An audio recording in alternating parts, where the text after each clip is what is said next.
Hey everybody, welcome to Fractured Focus, episode number 25, the show where we obsess about everything from geek culture to nerd news, along with random topics for discussion. I'm one of your hosts, Ben Gordon, alongside my brother, the illustrious Dan Gordon. Dan, how you doing? I am doing fairly well, thank you. That is a positive I forgot response. my party hat. Yeah. And coming in live from the great state of Nebraska, the original Swino of Omaha himself, Mr. Matt Swinehart. Matt, how are you doing? I am doing great. How was your week? This is 25, man. We should have party hats. That's the silver, right? Isn't that and what? noisemakers. Uh-huh. To all the haters out there that thought we wouldn't hit 25 just because we wouldn't have the effort to just keep hitting the record button. It feels so good to prove all. We still want you to know our opinion. Said that. No one has said that at all. We probably don't even have enough viewership to say, they'll never make it to 25. Well, for those of you out there that were too cowardly to make your comments known, A, thank you for being respectful. B, fuck you. Because we did it. How was your week? How was both of you guys' weeks? Oh, slaving for the man, keeping busy. Dan was probably busier this week than I was. Yeah, just, yeah. Cool. Yeah. Breaking necks, writing checks. Finally beat Zelda. I finished it. Well, Finally if you can say finished it, I did the ending, I beat Ganon. I haven't found all the shrines. One of the things that I was, I got really far in the game, but there's still so much I have not done. I still have different outfits I've never used. I was excited to actually get through the ending so I could start looking on the internet for some of the other people's spoiler casts where they were talking about stuff, and there's so much stuff I'm like, what? Huh? That I still have no idea. So it's going to be still kind of leisurely when I decide to jump back into it. That still a bunch of shrines to find, whole bunch of side quests I still have to do. Apparently a lot of upgrades and outfits and weapons that I've still never done. But it was really cool. And then I started getting into Thumper. Have you heard of Thumper? That game? Not. Oh, Thumper, you got to look it up. It's Bambi? Thumper from Bambi? That's exactly where I was going with that. Long overdue for a game. You can call me Flower if you want to. They called a rhythm violence game where you're hitting the buttons and moving stuff to the beat, and you're this beetle going on this. It's freaking awesome. It is it's been very highly reviewed on the PlayStation, and then they just brought it over to the Switch. It's been in VR platforms, but it's fun as hell. There's no better. I can't think of a rhythm game that I've liked better because we all used to play Guitar Hero and stuff like that. This is way more fun to do, and the motion, the HD rumble is implemented so well here that it actually plays into the game when you're feeling this stuff. But anyway, it was a cool week. Let's go ahead and start diving into our topics, or we can just go on to topics about that aren't going to fulfill anybody out there. First topic, number one, which I'm sure for those of you that are watching this already are probably a little bit miffed because we haven't dived. What's the right word? Dove into this already. Because this has a very passionate fan base, and that's Star Trek. Star Trek Discovery, the trailer finally hits, and let's go ahead and jump into it. What did you guys think? Really impressed on the production quality on this one. Yeah. You think your previous Star Trek series, whether it's obviously the original, TNG, Voyager, Enterprise, like all the others, this one almost feels movie-esque. You kind of see, I caught, the lens flares used kind of, harken back to the J.J.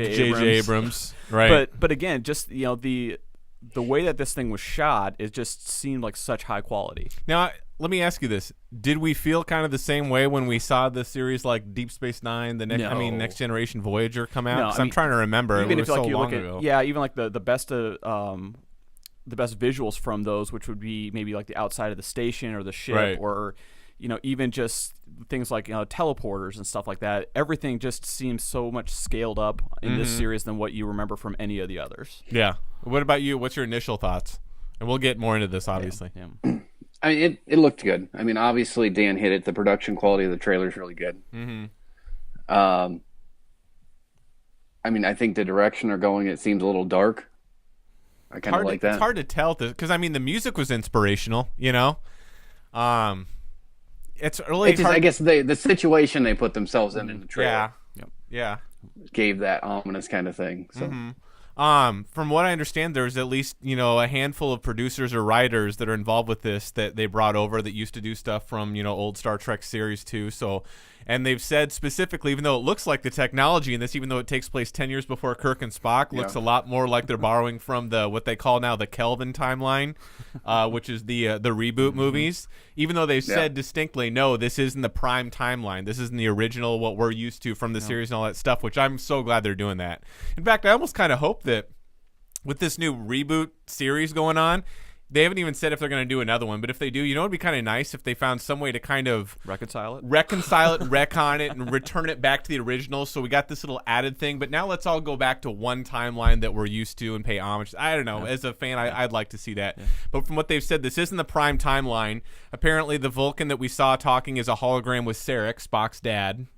I like the characters that we've seen so far. Looks really cool. And it felt kind of old school Star Trek, even just having that alien that said I was bred for one purpose, to sense impending death. That makes me kind of think of I don't know, it just had that feel of the old Star Trek TV shows. You know what I mean? That's one of the things I was going to comment on. I mean, I'm obviously not the diehard Star Trek fan, but I have watched it. I mean, I've seen it. I've never seen that race before. Oh, well, I so hope how do you they keep introduce introducing a race new and species. Sure, yeah. Yeah, but how are you going to do it in a situation where this is like a prequel to the original, but then you never see those races again? Well, I mean, there's been so many species we saw on these other stuff all the time. That's kind of accepting by by the fans, I guess, is that the galaxy that they're working in is so vast that species kind of coming in, going out. It's never really rubbed somebody the wrong way as far as, well, here's just like a new toss in with that I need to know the entire backstory, which I'm sure we'll get something of that sort, but just the constant introduction of new species, I think that's almost like a hallmark of Star Trek. So. Yeah, and I think they always kind of have to have at least one or two new species, especially that's going to be a regular They can't on the all show. be green, beautiful women that are Orion slave girls. Yeah, and you know what? We have to be honest about something else too, because maybe this is something someone else has already picked up on. We're going to get flamed on it already, but. Admitting that you and us aren't huge diehard fans, but we do love the shows. I love Next Generation. Actually, I watched all of them. Next Generation was my favorite. What about you guys? Oh, yeah, absolutely. Yeah, TNG. Yeah. What was your? Oh, yeah. Yeah. For all we know, that alien has been on episodes before, and you just set us up to get screamed at. Just get flamed. Yeah, exactly. Yeah. So we don't even know. Yeah. But if it is new. Be gentle and educate us. Okay? Yeah, exactly. My guess is didn't mean to offend anyone. If I was going to do a new show, I'd want to have a new species on there. Sure. I mean, I can just totally see them doing that. You know what was cool I guess though? if it's like last of their kind. Yeah, it could be. I mean, they've done that before. I mean, wasn't Neelix on Voyager the last of his? No, I don't remember. He wasn't. Nope. Okay, he just decided to leave and be the cook on the ship because I don't know, whatever it is. I'm sure someone will fill us in on that too. That's what's nice about this. Let's poke Anything that bear. that gets missed, we're gonna find out in droves. See if we get the Suliban brought back. I agree though. The production value does look awesome. I'm a little scared by that. Not because I don't want a high production value in a Star Trek, and I'm so glad they're returning to form and putting it back on TV, where I think the show really definitely needs a home. But they're doing this on CBS All Access Pass or whatever they're calling it, online only, to promote that and try to get it out there. Doesn't that feel like when they put out Voyager, I think it was, on UPN, like you're kind of putting it out there, going against even greater odds than, like, why? If you want to just premiere it there first and then have it on network TV the next day or syndication, fine. But to make it exclusive on there, I'm just like, man, don't get pissed and cancel this shit because you didn't get the numbers. When you pull it back. I mean, how do you guys feel about that? No, I mean, especially when you're dealing with something with a higher budget. Yeah, and you need that return, right? And right off the bat, you're limiting your viewer base.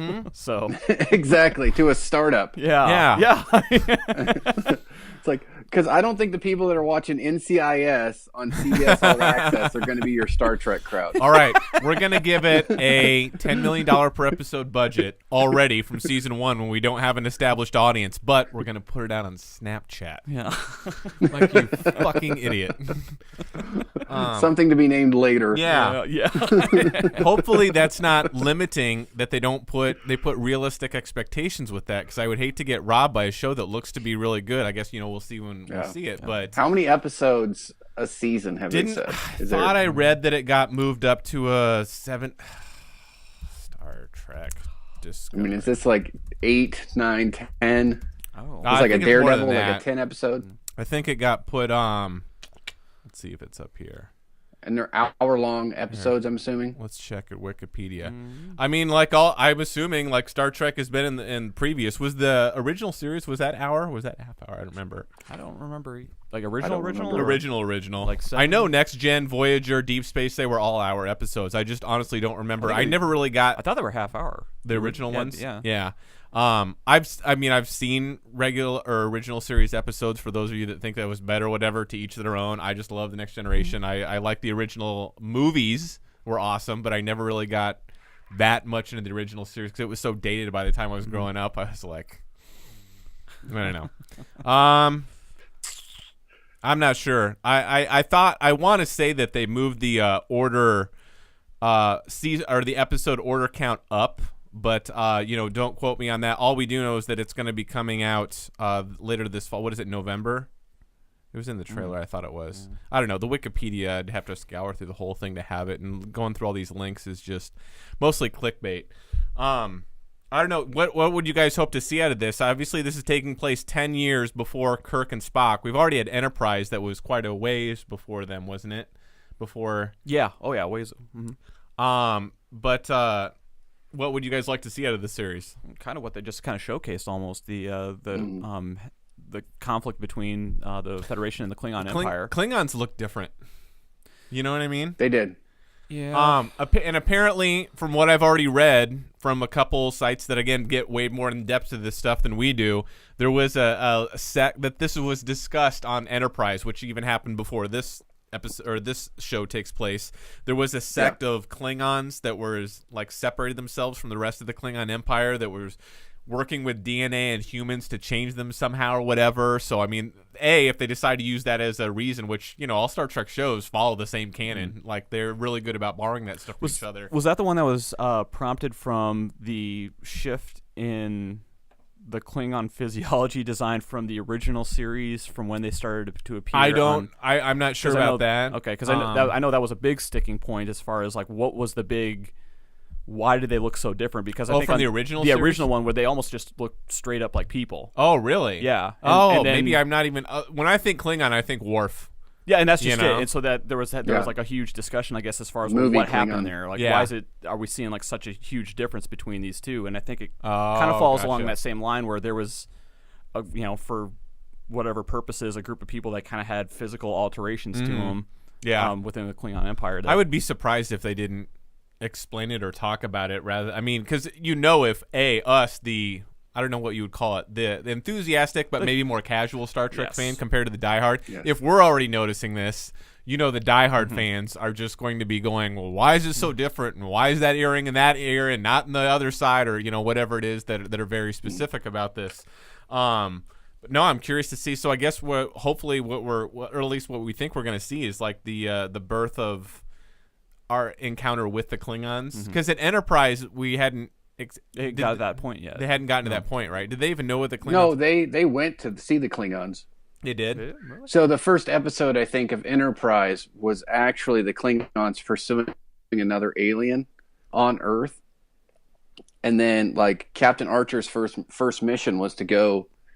I'm pretty sure it was his first mission. Now I'll probably get torched on this too, but they were. We already have to go accept to right Klingon now we Empire. might get torched, or we're going to say that against everything we say. I for the don't. rest Yeah, of the show. I don't know if they were going to Kronos, but they were going to return some Klingon prisoner or something like that. Oh, and I kind of do remember that now that you things say just that. broke down.